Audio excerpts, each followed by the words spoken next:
So we're going to run through a little bit about how I edit my digital files to look like my film files. So here I've got a couple of examples. The first picture here is a digital, the second is a film. So if we just put them side by side, you can see the difference between the digital on the left and then the film on the right. And so we're going to make the digital look like the film. And so the way I do this is, first I'll bring up the film file in a new window. So you right click and then go lock to second window. Then I bring up my digital file. Now I always start with, first thing I would do is the lens correction button. For all of my digital images, I always enable this lens correction down the bottom. So it just gives a really subtle little adjustment there, as you can see as I go back and forth. And then the next thing I would look at in this image would be the brightness in the shadows. So it's quite dark in here compared to the film. So I'd move the shadows bar just slightly over. So I've gone to plus 29 and I'd leave that there for now.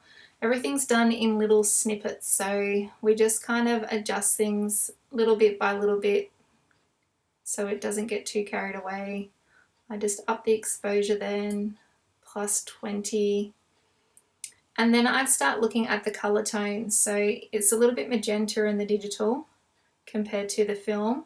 So I'd come up to the magenta here and just take a little bit out.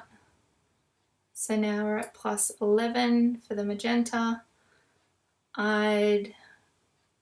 Next I would look at like their hair color. So there's a more darker in here in their hair than what you can see like in this one. So the way I'd fix that is with the tone curve, sorry. And I just bring that back in there, give some more depth into the shadows.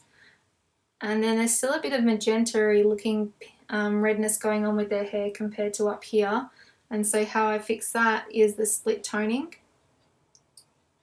And I just put a little bit of yellowy green and just up that slightly, so it's only like plus 3. And then the highlights I'd probably put a little bit in there as well, like plus 2. And that's pretty good there, I like that. Now the contrast is really harsh in digital, as you can see. So I always take a little bit of that out, or I desaturate a bit of the color as well. See the green tones compared to the green tones over here. So first I would start with the vibrance and I just desaturate that a little bit. And then the saturation, go down a little bit as well, which that's already brought their skin color a lot nicer than what it was. And then the big thing with digital and film is the green tones that we just spoke about. So the way I fix the green tone color is in the HSL and the color charts down in here. So I click on the green and I desaturate the green tones till it gets almost what it looks like in the film, and then I just put a little bit, I pump up the hues in the green. So you can't always get it exactly right, but that's quite close and I kind of like where it's sitting at the moment. It's not too bad, but I'd probably put some more light in the shadows just to match it in with the film look, because her face is nice and bright and beautiful here, and we need a bit more brightness in here as well.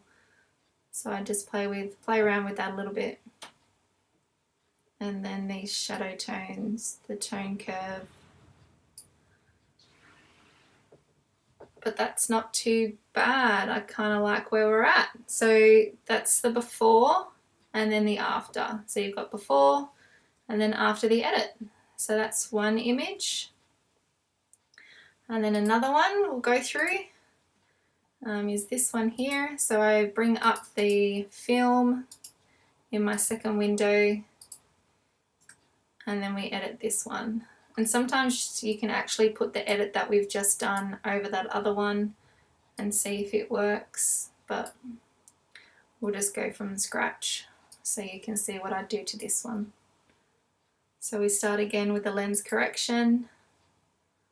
I'd play with the shadows here a little bit.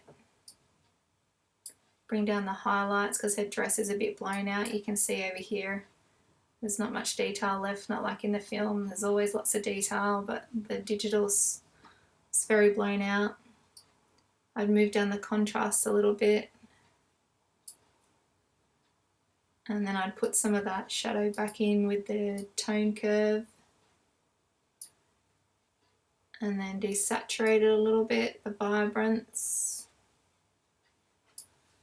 Fix the green, so desaturate the green, pump up the hues, desaturate the green, and then I'd probably just take out a little bit of the magenta in there as well, but that's not too bad either. So that's your before and the after to get it to look like the film. I'd probably put a little bit of yellow maybe back into the highlights here as well. It's just little subtle things, playing around with it to get it exactly how you like it.